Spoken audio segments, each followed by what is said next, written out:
Hello, it's Kirsty from Kirsty Car Strategy. Welcome back to my channel, Strategy and Some. It's great to have you here. This is a channel for small business owners, specifically professional services, creative services, who are corporate curious in 2025 and looking to add a corporate revenue stream. This is a place for you to come and get all of my 18 years worth of insights onto how to make that a really successful journey and to start adding those revenue streams in 2025, armed with insider information, hints and tips.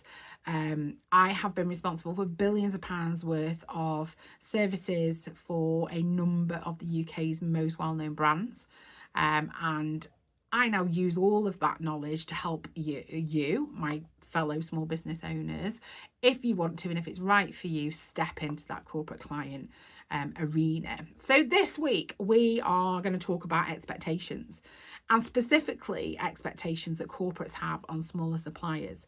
Now, I have spoke about professionalism, and I'm going to talk about it again. I'm going to bang the drum that you're going to get absolutely sick of hearing it. But professionalism, corporates want a supplier that is calm, collected, prepared, does what they say they're going to do, is present when they need to be present, delivers on time. Basically makes a commitment and sticks to it. There's nothing worse as a corporate buyer than a flaky supplier. There's nothing worse than going into contract with somebody and then having to change things umpteen times because they found out that, they can't do that training that day because they've double booked, because the processes aren't up to scratch, because if they were, then they would have known that they were doing something else. It's just annoying to a corporate because it's just a setback, and it's just people's time, and it's costing money to then rearrange that and get that back in the diary. So that professionalism really matters. Like, stay away from that last minute chaos as much as you possibly can. And this is where I say to you, like, do your preparation work, be prepared as much as you can, block things out in your diary. If you are thinking, I need to speak to that person, put it in your diary, put half an hour in, make sure you've got time to speak to X, Y, and Z person. If you're negotiating a contract, block out a day in your diary or half a day for you to really sit and work through that contract and work through what's working for you, not what isn't working for you. If you need to get legal help to help you with the contract, build that time in and be honest with that with the corporate and say you'll need a week, 7 working days, because it will have to be looked at by the legal team.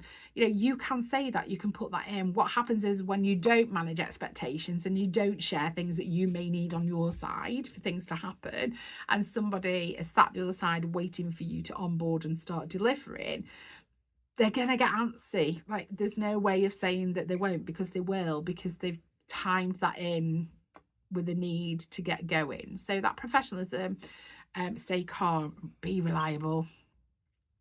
I think this goes for all business owners, to be honest, and it's not specific to corporates. But again, the first few videos of this channel this year, it's all about sort of setting the scene.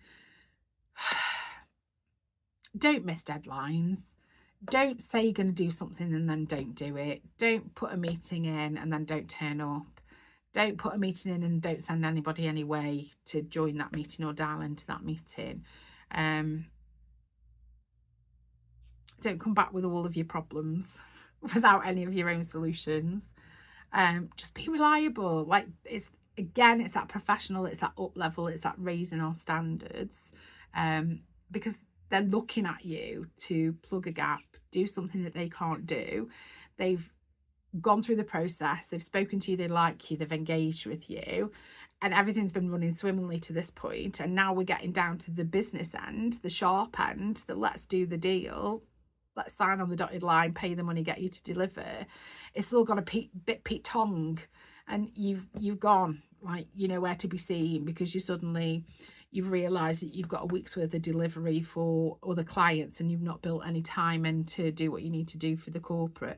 So it's things like that. Again, it's that professionalism thing. I can't, you're probably bored of me saying it, but I can't labour on it enough. It's that take pride in what you do. It's that outward appearances do count. Communicate clearly, communicate what you need, communicate what you're struggling with, communicate what's missing, communicate where you're saying actually you can't do that. You know, if you've been having a conversation and something slightly changed and somebody's asking for something different and you can't accommodate that within what you've already discussed, communicate that clearly. Keep it short and simple and don't waffle. It says me who likes to talk, but just don't waffle, because it's time. Like, they're literally scanning that email for something that jumps out of them, and if there's anything that they need to act on. So when you are communicating, communicate clearly. If things do change, and it's within your gift to be flexible and adaptable, and it's not going to affect you, and you're not going to lose money by being flexible and adaptable. Because again, one of the things I will champion is your right as a supplier to push back and say, this isn't what we agreed on, this isn't what the contract says, this is over and above. Again, part of being a responsible, grown-up, professional supplier is being able to hold that client to account if they're doing something that's outside of the discussion that you've had. So while I would always ask you to be flexible and adaptable when you need to be, because it shows that you're going to be easy to work with, don't be a walkover. Again, I've talked about having your tummy tickled. Just don't do that. But, you know, showing that you can adapt to challenges without breaking, you know, the service, the quality, your professionalism is really good. Like, corporates really like that.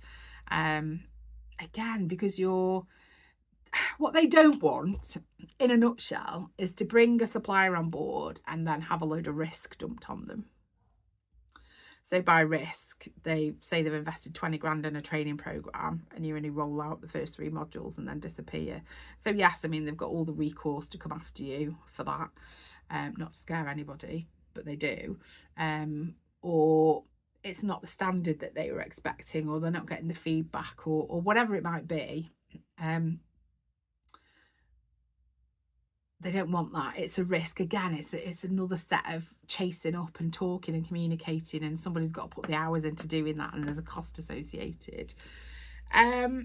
This is a really key one, actually, this last one.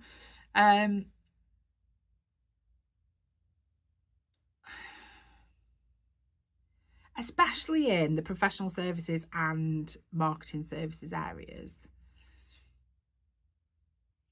If you treat that piece of work as transactional, like you're in there, you're doing a job, you're taking your salary, you're taking your money payment and you're out of there, that's how you will get treated internally. If you determine yourself to be transactional, you're in, you're out, you invoice, you take your money, you leave, then that is how you will be treated internally. And I'm not saying that is a bad thing, but what that does is it will significantly impact the view of you being a long-term supplier. So even if you have only got one piece of work, or it's a test and learn, or they're like, we're going to do this piece of work, we're going to see how it goes, and then we'll come back to you to see if there's any more opportunities, I would always advocate and advise you to act like a partner and not just a vendor. Because if you think about it, for argument's sake, if you're a photographer, there are hundreds of thousands of photographers up and down the land.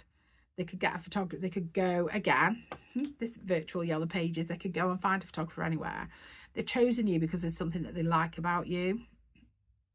If you treat it as a once and done and I'm out of here, a bit like a one-night stand, if you treat it like yeah, I've got what I need and I'm off, you're going to get treated like that too, and that's not always very nice.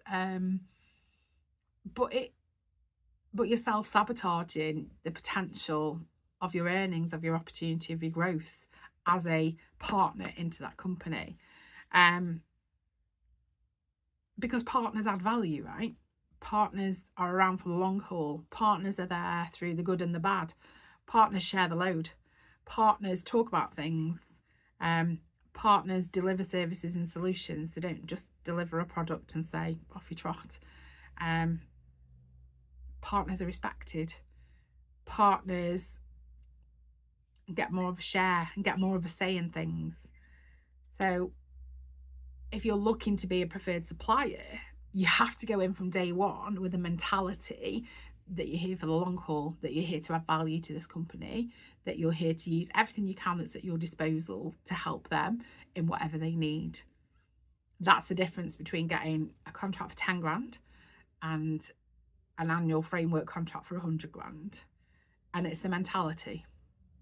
So yeah, again, so corporates are going to expect professionalism always in everything. Like literally get up, write that on a post-it note somewhere. Professionalism in everything. Be reliable. Do as you say you're going to do. You're able to communicate clearly and succinctly and get across what you need or want from them. You can adapt to challenges without breaking, but you're also, again, not a walkover. And you've got a partner mentality. You're in this for the long haul. You're in here to help. You're in here to use your skill set, your expertise, your knowledge to the best of your ability to make things better for them. Go in with that mindset every time, because partners get more. They just get more. They add more value, and therefore they get more value out of the relationship. So that's it for this week. Any questions, any comments, let me know.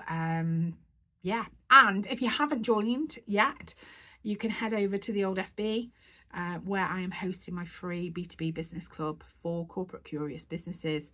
And you can come in there and get more hints and tips from me weekly, activities, and start sort of putting together your pathway to corporate client revenue stream.